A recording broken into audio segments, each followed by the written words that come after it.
Hello food ফ্যাম, আজকে আপনাদের সাথে শেয়ার করব কিভাবে আমি বাড়িতে বানিয়েছি পনির বাটার মশালা। তো তার জন্য প্রথমেই আমি নিয়েছি পেঁয়াজ, টমেটো, কাঁচা লঙ্কা, পনির আর একটুখানি পনিরের যে প্রিমিক্স পাওয়া যায় বাটার মশালার ওইটা, আর নিয়েছি গোটা গরম মশলা আর চারমগজ। তো প্রথমেই চলুন আমি কড়াতে একটুখানি বাটার নিয়েছি, নিয়ে আর ওতে পেঁয়াজ, টমেটো, কাঁচা লঙ্কা, চারমগজ ভালো করে ওটাকে হালকা হালকা করে ভেজে নিয়েছি। নিয়ে লাস্টে ওতে একটু জল দিয়ে ভালো করে ওটাকে ফুটিয়ে নেব। নিয়ে তারপরে ওরা একটা গ্রেভি বানিয়ে নেব। তারপরে পনিরটাকেও একটু ভেজে নেব। নিয়ে পনিরটা ভেজে তুলে নিয়ে ওতে বাটার দেব, দিয়ে তাতে দেব গোটা গরম মশলা।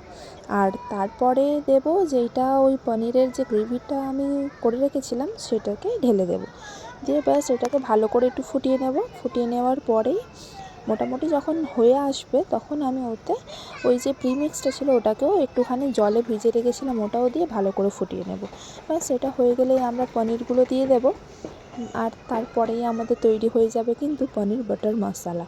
আমি এই ভিডিওটা একটু অন্যরকমভাবে বানিয়েছি, আসলে একটা শর্টস ভিডিও আছে, আপনারা চাইলে আমি নিচে অ্যাটাচমেন্টে দিয়ে দিচ্ছি, ওটাতে একবার গিয়ে দেখে নিতে পারেন। আর একবার ট্রাই করে দেখবেন, যদি ভালো লাগে অবশ্যই কমেন্টে জানাবেন কেমন হয়েছে, আর চ্যানেলটাকে সাবস্ক্রাইব করবেন। Thank you. আবার আসবো নতুন একটি ভিডিও নিয়ে।